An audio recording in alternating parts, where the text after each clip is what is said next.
카메라 앞에 진짜 오랜만에 앉는 것 같습니다. 안녕하세요, 다츠코야입니다. 카메라 앞은 진짜 오랜만에 앉는 것 같은데 여러분들은 제가 없는 동안 잘 지내셨는지 너무 궁금해요. 일단 오늘은 계속 얘기해왔던 일본 유학 콘텐츠를 준비해봤고요. 일본 학부 유학에 대해서 좀 몇 개 질문을 들고 왔습니다. 이제 그래서 학부 유학을 어떻게 하는지 궁금해하시는 분들이 정말 많았거든요. 이제 메일로도 많이 받고 이제 개인적으로 연락도 되게 많이 받았는데 학부 유학은 과연 어떻게 하는 것인가? 일단 그것부터 먼저 설명을 드리고자 합니다. 고고! 일단 제가 카메라 앞에 오랜만에 앉아가지고 굉장히 어색하다는 점 미리 알려드리고요. 그리고 제가 일단 이 질문은 이제 질문해주신 질문자분에게 허락을 받고 이제 질문을 다 뺏어왔습니다. 근데 대부분 딱 보았을 때 대부분 궁금해하는 내용들일 것 같더라고요. 어느 정도 이제 잘 모르니까 일본 유학은 어떻게 가는지 잘 모르니까 한 번 더 간단하게 설명을 드리고자 영상을 만들게 되었습니다. 일단 제가 준비한 이제 질문은 14가지나 됩니다. 일단은 14가지가 되는데 일단 하나하나 천천히 설명을 드리면서 이제 답변해 보면 좋을 것 같아요. 참고로 여기에는 제 아이패드가 있습니다. 첫 번째 질문은 일본 대학 건축학과 입학 시험의 난이도가 어떻게 되나요? 라는 질문인데요. 사실 이게 가장 기본적인 단계죠. 일단 유학 준비는 어떻게 합니까? 라는 질문이 가장 많은데 그거에 대해서는 일단 우리나라가 수학 능력 시험, 즉 수능이죠. 수능을 봐서 대학을 가듯이 일본 사람들은 센타 시겐이라는 이제 수능 같은 시험을 보고 대학에 입학을 결정하게 됩니다. 근데 이제 일본 대학을 준비하는 유학생들의 경우는 EJU라고 하는 일본 유학 시험을 준비하게 돼요. 여기는 이제 일본어 과목이 있고 그 다음에 수학이 있고 그 다음에 문과생이라면은 종합 과목이라는 사회 문제가 있고 이과는 다른 물리, 화학, 생물 이 세 가지 이과 과목 중에 2가지를 선택해서 시험을 보게 됩니다. 만약에 당연히 제 채널은 건축 관련 채널이니까 건축학과에 진학을 하고 싶다 이러시면은 이과 과목을 2개를 치셔야 되고요. 그 중에 가장 추천드리는 거는 물리랑 화학입니다. 물론 이상한 저처럼 화학 생물을 쳐서 대학 지원은 할 수는 있지만 굉장히 지원할 수 있는 대학이 되게 좁아진다는 점 일단 알려드리고요. 그리고 학교마다 원하는 레벨이 있습니다. 예를 들어서 EJU 몇 점 이상부터 지원이 가능하다라는 점수를 보시고 원하는 대학을 설정하신 뒤에 적혀있던 점수를 목표로 이제 공부를 하시면 되겠습니다. 근데 여기서 또 다른 변수가 있죠. 이제 일본은 대학 본고사라는 게 있어요. 한국도 꽤 예전에 저희 아버지 세대까지는 본고사가 있었다고 하는데 대학마다 보는 또 다른 별도의 시험이라고 생각을 하시면 되는데 이 시험도 따로 준비를 하셔야 돼요. 그 중에 대부분은 면접이 포함이 되기 때문에 면접을 준비를 하시는 걸 필수로 생각을 하시고 그 다음에 여러 전형이 있어요. 소논문 전형도 있고 뭐 아니면은 좀 더 심화 영역으로 되는 수학이나 뭐 과학 시험도 있는데 그 대학에 맞춰서 준비를 하게 되시면 됩니다. 그러면은 이렇게 입학 준비는 끝입니다. 자, 그 다음 질문이 JLPT 자격증을 따는데 평균적으로 얼마의 시간이 걸리나요? 라고 했는데 이거는 되게 주관적인 질문이라 사실 답하기가 굉장히 어렵지만 평균적으로 JLPT 2급 같은 경우는 6개월에서 1년 정도의 시간이 걸려서 따시는 경우가 많은데 1급 같은 경우는 그것보다 더 플러스 한 6개월 정도는 더 걸린다고 저는 개인적으로 생각이 들어요. 저 같은 경우는 2년 정도에 땄었고 물론 따는 것만 목표로 해서 이 간당간당한 점수를 따는 거는 굉장히 쉽겠지만 일본 대학에서 이제 일본어로 수업을 들으면서 하는 거다 보니까 최소한 JLPT 1급 웬만큼 점수가 높게 나오는 걸 추천을 드리고요. 물론 급수제다 보니까 상관은 없겠지만 점수는 높게 나오는 걸 일단 목표로 하시고 공부를 하시면 좋을 것 같고, 어느 유학원을 가든 JLPT 1급을 먼저 따라고는 추천을 드립니다. 왜냐하면은 아까 말씀드렸던 EJU 과목의 일본어 같은 경우가 JLPT 1급보다 살짝 높은 기억이 있거든요. 그래서 JLPT 1급을 먼저 따는 게 일단 전제 조건이 될 가능성이 높습니다. 자, 그 다음 질문. 노베이스에서 2년 반이면 일본어와 입학시험 준비 등을 마칠 수 있을까요? 라는 굉장히 어려운 질문을 주셨는데요. 저 같은 경우는 일본어를 정말 조금 알고, 뭐 히라가나 가타카나는 당연히 다 안 상태지만, 그 상태에서 일본어를 잘 모르는 상태에서 고등학생 때 준비를 시작을 했던 것 같아요. 고등학교 1학년 2학기 때 준비를 시작을 해가지고, 저 같은 경우는 현역으로 대학을 들어왔으니까 정확히 진짜 딱 2년 반 걸린 거죠. 2년 반 동안 준비는 충분히 가능하다라는 생각은 드는데, 저 같은 경우는 한국에서 수능을 치겠다라는 마음이 없었기 때문에 수능 공부를 거의 배제를 하고 내신도 배제를 하고 그 유학시험에 올인을 해서 공부를 했기 때문에, 사실 수능과 겸해서 같이 공부를 하고 싶습니다 하시는 분들은 좀 힘들 수도 있다라는 생각이 좀 듭니다. 정말 뚜렷하게 목표가 난 일본 유학을 가겠어 라는 뚜렷한 목표가 있지 않는 한 2년 반은 조금 짧지 않나라는 생각도 들어요. 그 다음으로 이거는 일본에서 사시고 싶은 분들도 굉장히 궁금해할 질문일 것 같은데, 일본 대학 입학 주거에 필요한 금액은 얼마나 되나요? 라는 질문인데요. 사실 이거는 너무 말씀드리기가 어려워요. 왜냐하면은 어느 도시에 거주하냐에 따라 다르고, 어느 대학을 가느냐, 예를 들어서 국립을 가느냐 사립을 가느냐에 따라서 돈이 또 다르기 때문에 이거는 감히 말씀드리기가 어렵기 때문에, 자세한 사항, 자세한 게 정해지고 자세한 사항 궁금하시다면 따로 연락을 주시면 말씀드릴 수 있을까요, 제가?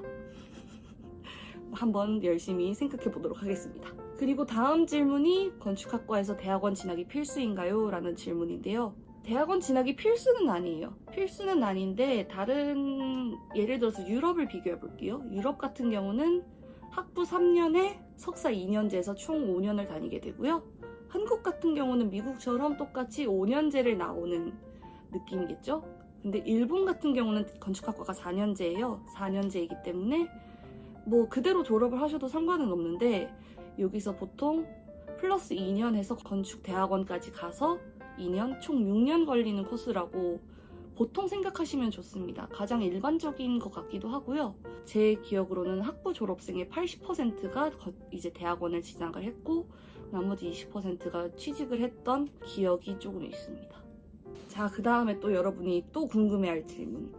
건축학과 괜찮은 대학이 어디인가요?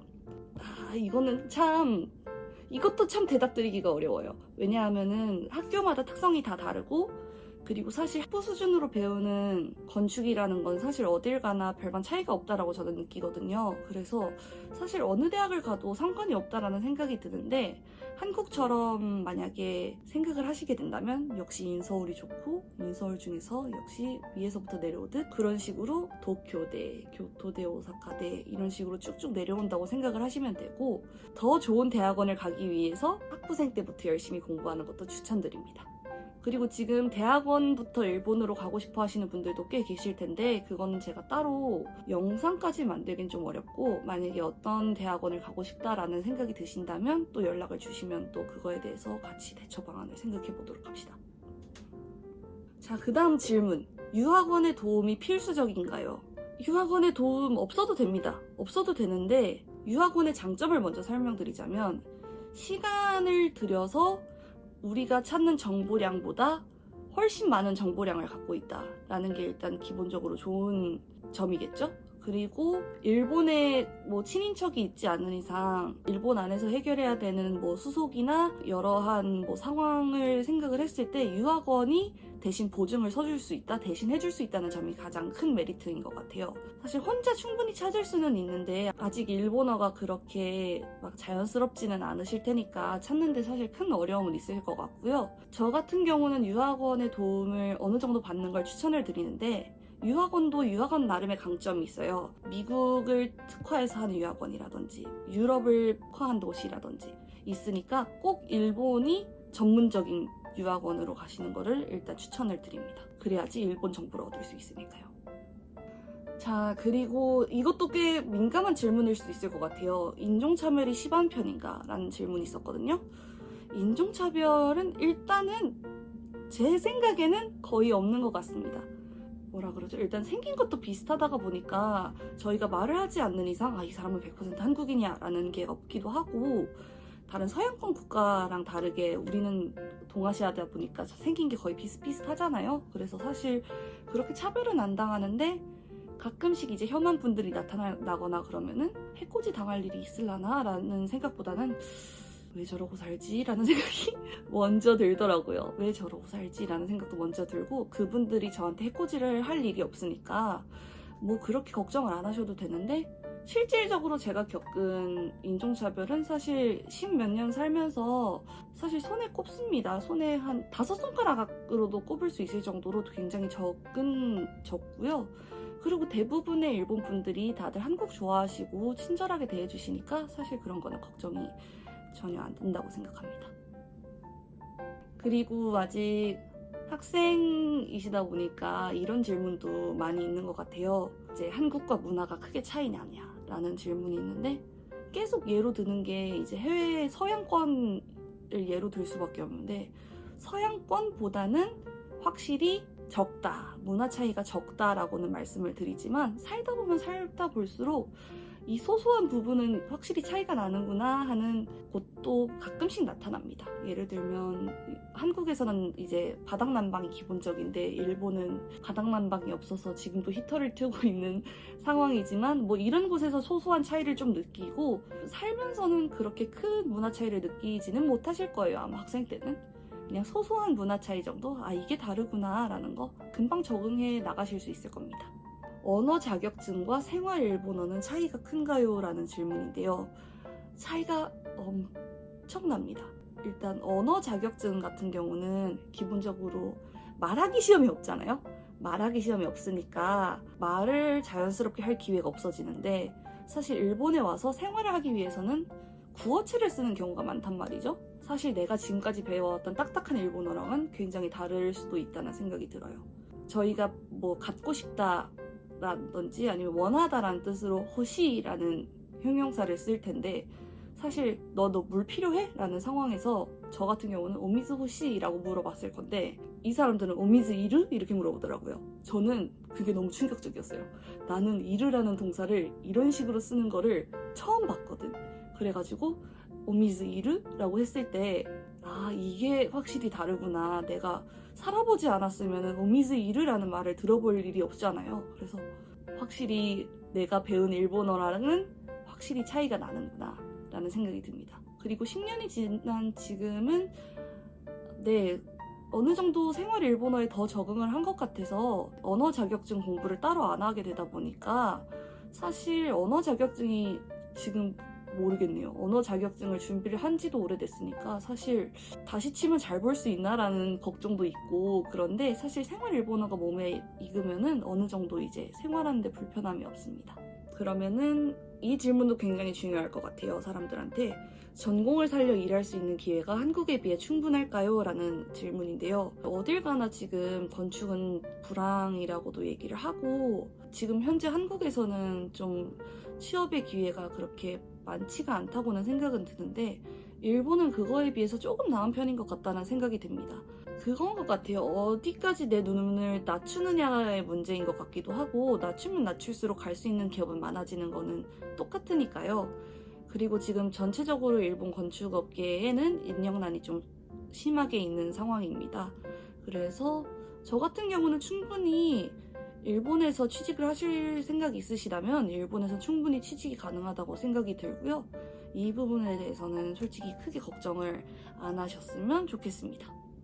자, 그 다음에 마지막 질문. 졸업 후 건축가로 일하는데 필요한 자격증이 있나요? 라는 건데,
네, 이렇게 좀 간단하지만 오랜만에 영상을 찍어봤는데요. 뭐 쉬는 기간 동안 이런저런 메일을 받으면서 일본에 준비를 하시는 분들이 많구나라는 생각도 굉장히 들었고, 그런 분들을 위해서 어떻게 하면 내가 도움이 될 수 있을까 근 몇 년 동안 생각을 했는데, 다시 유튜브 촬영을 하는 게 어느 정도 도움이 되지 않을까라는 생각도 들었고요. 왕성이는 못해요. 왕성이는 못해요. 저도 일이 있다 보니까 왕성이는 못하는데, 그래도 연락을 주시면은 시간을 내서 답변을 따로 드리고, 그리고 간간히 제 목표는 달에 한 번이긴 하거든요. 달에 한 번은 영상을 올리자. 그래서 간간히 영상 촬영을 해서 올릴 예정이니까요. 궁금하신 내용이 있거나 아니면 이거에 대해서 알고 싶다 하는 내용이 있으면은 코멘트란에 댓글 남겨주시면은 언제든지 제가 준비를 해서 또 영상을 찍을 수 있도록 노력을 하겠습니다. 그러게요. 진짜 오랜만에 카메라 앞에 앉으니까 되게 긴장도 되고 떨리긴 하는데, 오랜만에 여러분들한테 좋은 영상으로 찾아뵌 것 같아서 저는 굉장히 기쁘고요. 다음 영상을 위해서 저는 지금부터 자료 조사를 또 하러 가겠습니다. 코멘트란에 댓글 많이 남겨주시고, 영상 재밌게 봐주셨으면 코멘트란에 잘 봤습니다 댓글 하나만 남겨주시면 그것만으로도 저는 힘이 되니까 언제든지 다시 한번 놀러와 주세요. 감사합니다. 안녕.